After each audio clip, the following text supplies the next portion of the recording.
Okay. Welcome to the next block of Devoxx, Tools in Action. We had those deep dive sessions, so now it's a matter of bite-sized learning and exploring certain tools and certain actions and how they perform and how things might work. So I have the first session in this block, which is purely dedicated to JShell, to one of the Java 9 features. I will not talk about multiple Java 9 features, neither about modules, just focus on one single thing, JShell, and try to explore how we can use it in our daily activities and in general what's it for. So there were a few slides, but I'll just skip them because we have just half an hour and it's a tools in action, so slides are cheap and code is good. Who of you has already tried Java 9? Like played with that? Okay, a few hands. I'm not asking the naughty question of who is having it on production. Then who has played a bit with JShell? Like run it, okay, that's probably those who tried Java 9. And who is in general familiar with the concept of REPL? Most of you, okay. So that'll make it slightly easier. What I'll do in terms of slides, yes, that's the one, no, that's, yeah. We will be talking about JShell, which is a read, evaluate, print loop in Java, finally. So we can run, it is not something that hasn't been ever with Java, it's just embedded in the JDK, which is a little bit helpful and handy. And we can use it to explore Java. Oracle says it's primarily for learning Java, which is a good thing because if you've ever tried to teach anybody Java, you just had this public static void main method between you and somebody who has no idea what language you are talking about. And now try to explain somebody why are you building public class with this funny method just to show me how to add two digits in Java. So now we don't have to do it, and then that's how Oracle looks at it. But how I look at it is a tool that allows me to get into the middle, maybe not yet into the middle, but into part of my application and explore how things are working with my app, just not in the way I used to do it for all the time, so not in like running a simple test or building a main method and fiddling with my classes, but do it interactively within Shell. So I'll skip everything, leave it blank, and open the terminal. Yes, that's the terminal. So now I'm having the Java 8. So what I do is I switch to Java 9. I'm using a JN thing, which is like environment, Java environment. So now I have Java version, which is version 9. So I can run JShell. So if I type in JShell, it pops up with a sleek little editor. It is JShell stands for Java Shell, not JavaScript Hell, just to be sure that we are talking about the same thing. So I can explore with my Java code. So I can do 4 plus 4, and it gives me 8, and it refers it to a variable called $1. I can also name it. So I can do int I, which is 8. Okay, that's very simple, and that's how most of people start to show JShell, which is okay. That's their idea. You might think what we can use it like sensibly for. So a friend of mine just told me that he found his first use case for JShell, which was that he was she was being called by the doctor and the doctor was telling her that she has to reschedule the appointment by 44 days. So what day is it like in 44 days? So what she did is she just started JShell and did like import Java time and said local date now, and then plus days 44. Well, 44. So we know it's close to Christmas.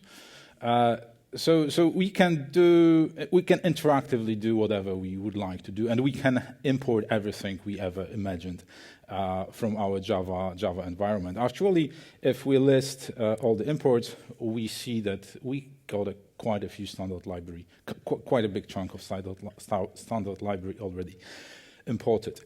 We can also use JShell to explore new features, new APIs within Java9, and that's actually how I started working with JShell. I didn't want it to install install environment full IDE or to have Java9 as my primary environment. It was still early release candidate. So what I did, I installed Java9 and ran JShell to see how I can. What's new in Java9? So, for example, you might have heard that what we used to have in Java.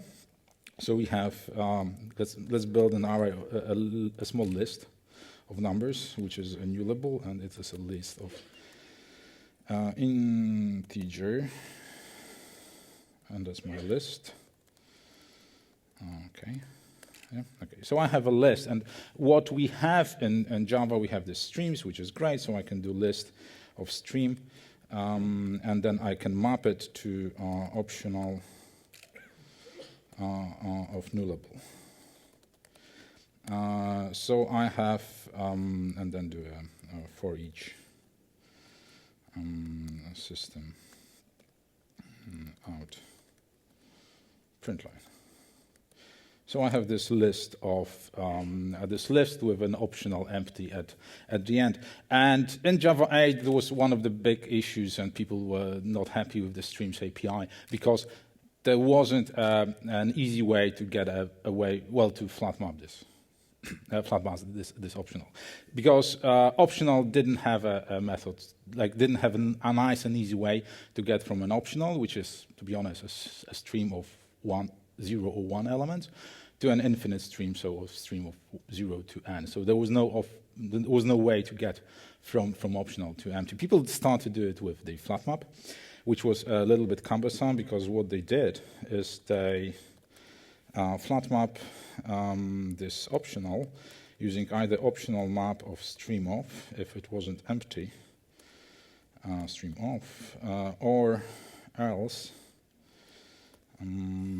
stream empty. That was the way to do it. Stream, yeah, or else stream. Okay, it's okay. So I can for each. That was very cumbersome. People didn't like it. So as you can see, I could have tried it out. I can try it out in the REPL directly without running my IDE. That was very handy for me because I could just explore new things and explore new ideas. So that was the syntax for Java 8. In Java 9, we have this nice little thing of optional. I'm making a lot of typos. Optional stream. And the result is exactly the same. So I have a new API, a new method on optional, and I can try it out in the REPL. That's very handy. For example, there are other small improvements in the API which we can look into and see how it's working. When we are not sure, for example, what exact arguments are we supposed to use, JShell comes up with a very simple.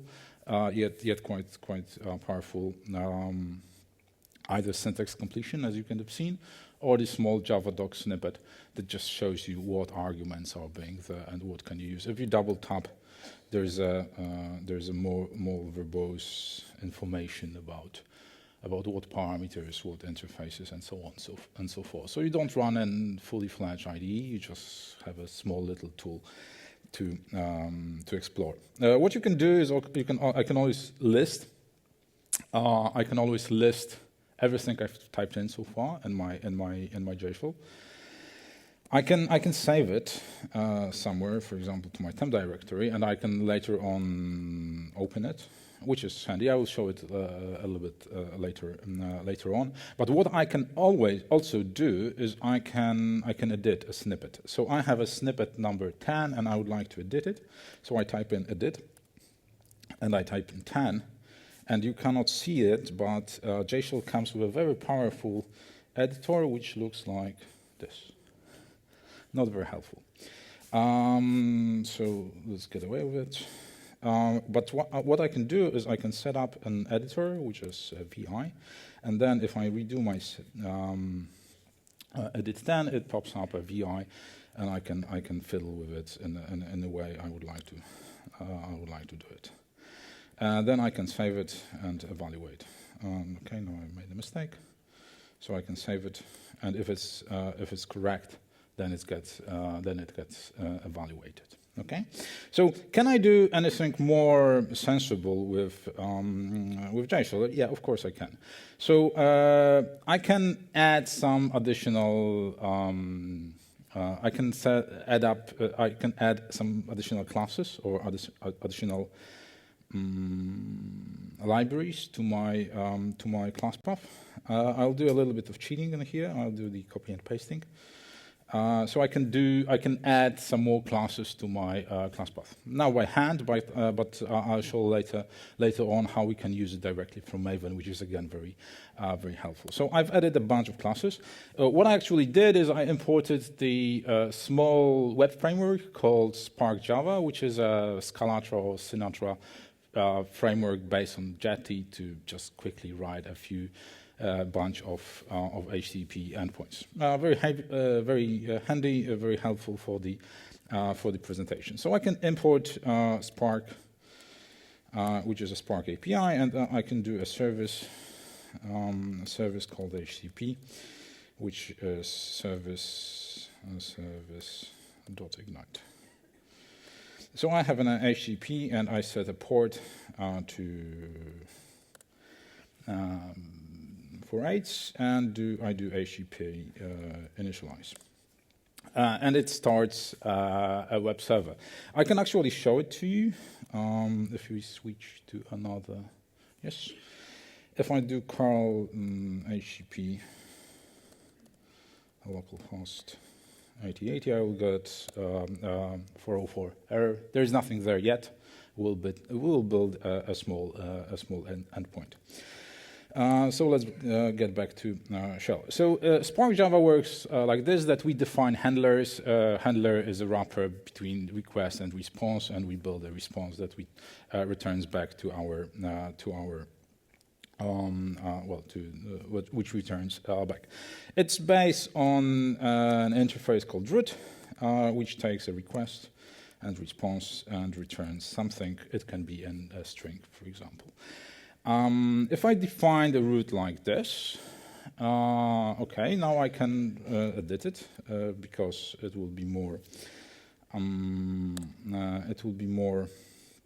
Let's say challenging to write it in line.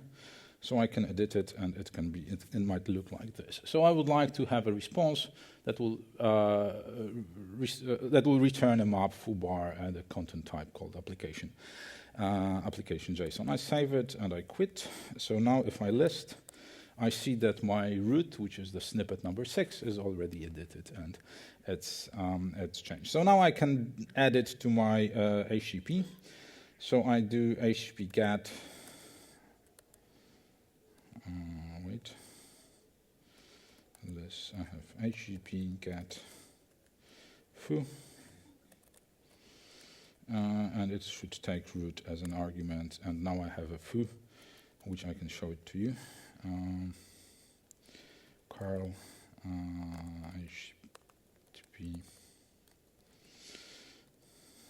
Okay, and it's working. It actually returned a string representation of a map. That's exactly what I expected, pretty much. I would like to have.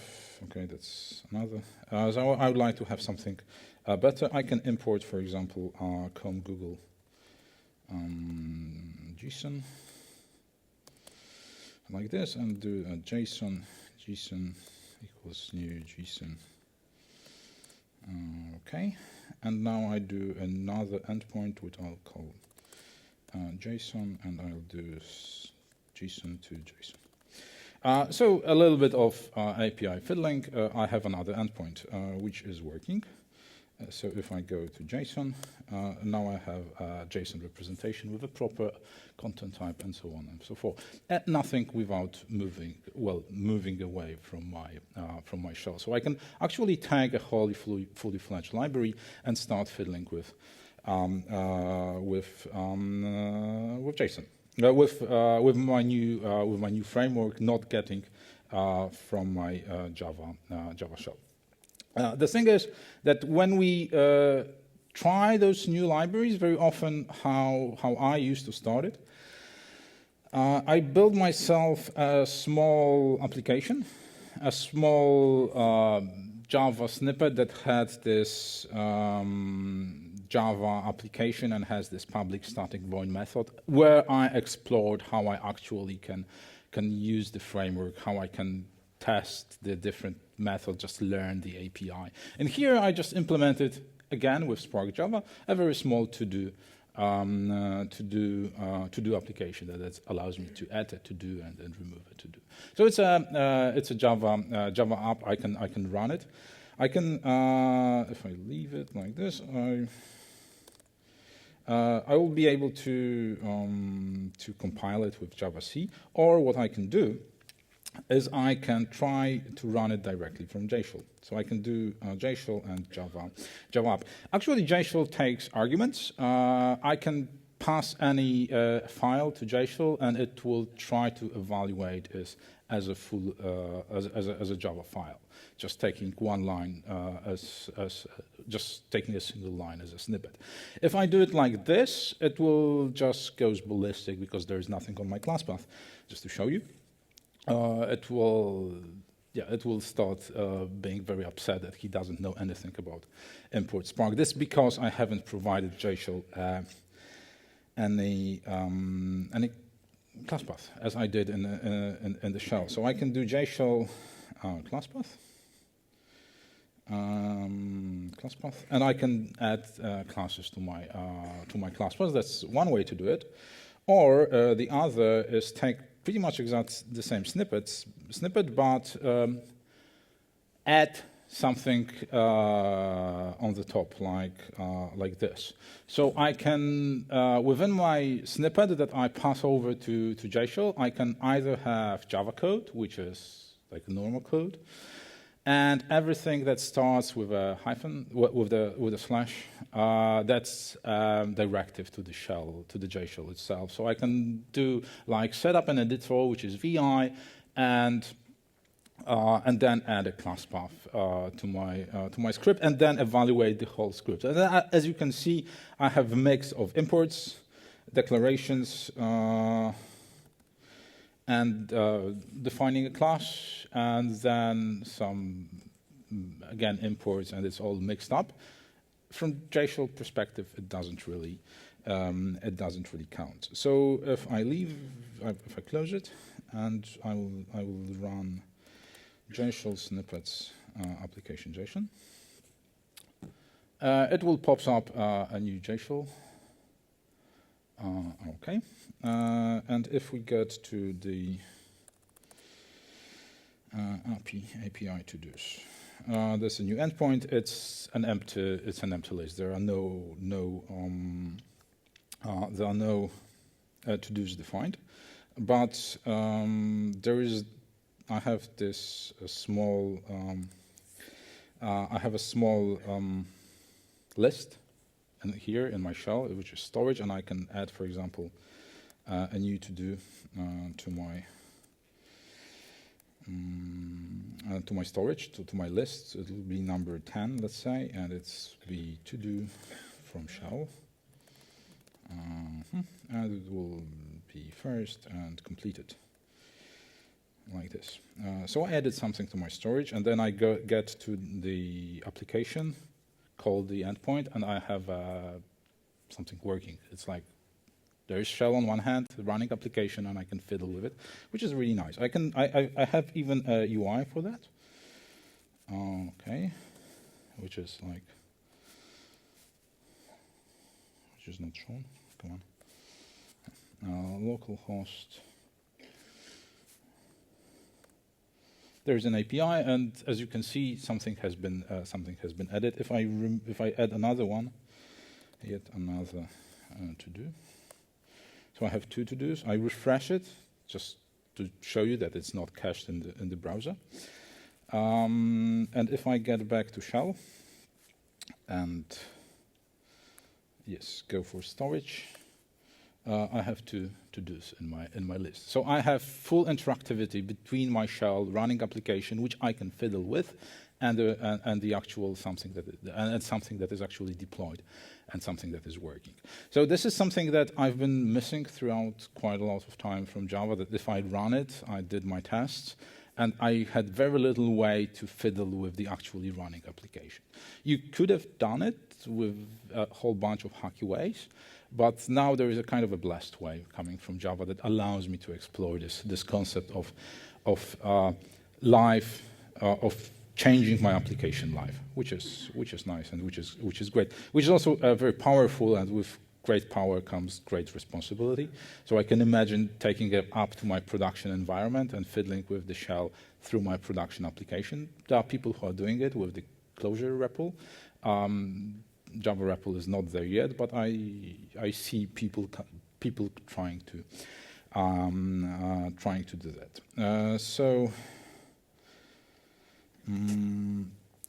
Okay, so if I get this application running, a web application, that's a nice thing. I can clear the storage, storage clear, which is actually a list, so now it's empty. And if I go for my endpoint, it will show the actually empty list. So it's all working. I can remove it. I can close it. But that was shell and a little bit cumbersome, passing over the class path directly to my shell environment.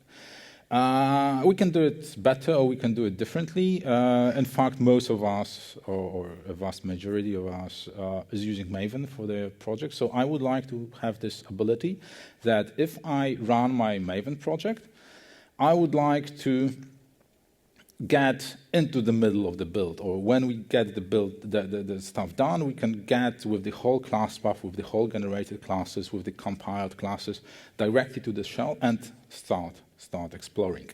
To give you a good example, there was a Spring 5 session in the morning. Well, not one. So you might think that the Spring 5 thing is a nice one. I would like to explore it further. I've heard, for example, good thing about Spring 5 that you don't need any annotations anymore. You can do everything programmatically from the API, just create beans, remove beans, whatsoever. So I'd like to explore it further. But what I don't know is I don't know the dependencies for the Spring framework and everything around it. So I would like to just add in my Maven project my dependency, which will be more or less more Spring 5 POM, which should be Spring 5 context in one of the release candidates, and take it from there. What I also have in here is a JShell plugin for Maven. So what I would like to do is I would like to have an ability to do JShell compile, so to run something like this. So I would like, we focus on that part, I would like to run my whole application, or package my application and jump with JShell into the middle of what I've already created. So if I do that, the Maven kicks in and will do all the building and so on and so forth. And then, as you can see, it starts JShell with my complete, with all the dependencies of my, which are on my class path. That's very handy. But if I can do that, I can imagine, and that's pretty much my use case for some of the projects. Besides tests, I always had with my project a bunch of small test classes or public static void main classes that allowed me to bootstrap part of my application just to see and explore how I can refactor or how can I change things. So why can't we do something like this in here? So in my project, in my Spring 5 project, in my source test scripts directory, I have this little snippet, which is a very simple one. I create two classes. A class is foo, and a class is wrapper, and I import two Spring Framework packages and create a generic application context just to save me typing.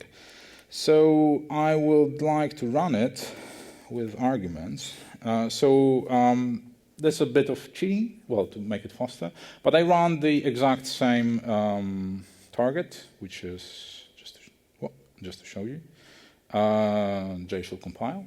That's my profile, just to make it easier for me, and I have this directive JShell args, where I tell the JShell to evaluate this script after it's done. So I do the Spring 5 and with arguments. So I'm running again my Maven build. It's evaluating the project. I've lost the cursor. Okay. And it's there. So if I list what I've available, that's exactly the script that I have prepared, and now it's loaded.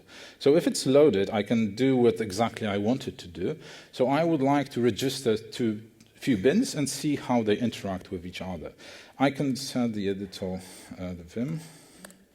I can edit the wrapper class because I don't exactly like how it's done. So I will say, I will edit hello Devoxx from wrapper class, just to show you that it's actually working and it's not something that it's just played over here. So now it's edited. So I would like to do context register bean, and I would like to register bean called foo class. And what Spring comes with is I don't have to use annotations. I don't have to do class path scanning. I just can register bean after bean in a way that I provide a supplier coming from the Java 8. So I do a new foo, which is called, let's say, bar. So I've registered a first bean, and then I'll do a wrapper class, which has a dependency, which you might see, which has a dependency on the bean foo. So I create another bean, and then I will run the context, and Spring should figure out what are the dependencies and just create a class. So I do the register on the wrapper class. Okay, and then I'll do something else. I do bean definition. I'll do set scope called prototype. So for those of you who are not familiar with Spring Framework, it's just whenever I look up the context for the wrapper class, I'll get another bean, and I'll get another bean, and so on and so on. So that's registered. I'll do context refresh. Okay, and then if I do get bean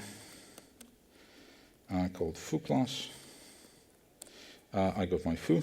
My foo has a text, which is bar. That's exactly how I implemented it. And I can do a wrapper class, which had a constructor, this message, and has hello Devoxx from the class bar. Yeah, okay, it means the Spring is working, and it's all good. So I can change the foo class. I do Devoxx 2017. I re-register the bean, and then I do again the wrapper. So I have a new class use. Oh, whoa, it's working. So it's Spring 5, two beans talking to each other. Without annotation, without even leaving the shell. I can explore the news ideas. As we are running up to the end, well, getting closer to the end of the session, There are many other ways which we can use, which we can do, which we can explore the shell. There are some ideas to connect JShell with a working environment. There are some tooling already that, for example, allows me to talk from my shell to my application server through the JMX. That's okay. Through the Java management extension. So there are many more ideas. If you would like to go further with the concept of JShell and see on your own, all these slides and the snippets and the code bits and pieces that I've been showing you, and also slightly more, is available on the GitHub. You can ping me, or you can catch up with me anywhere in here. I'll be here for the next few days. And that's from the JShell. I hope you will use it in the future, and hope you enjoy it and enjoy the REST conference. Thank you very much, and don't forget to vote for the sessions.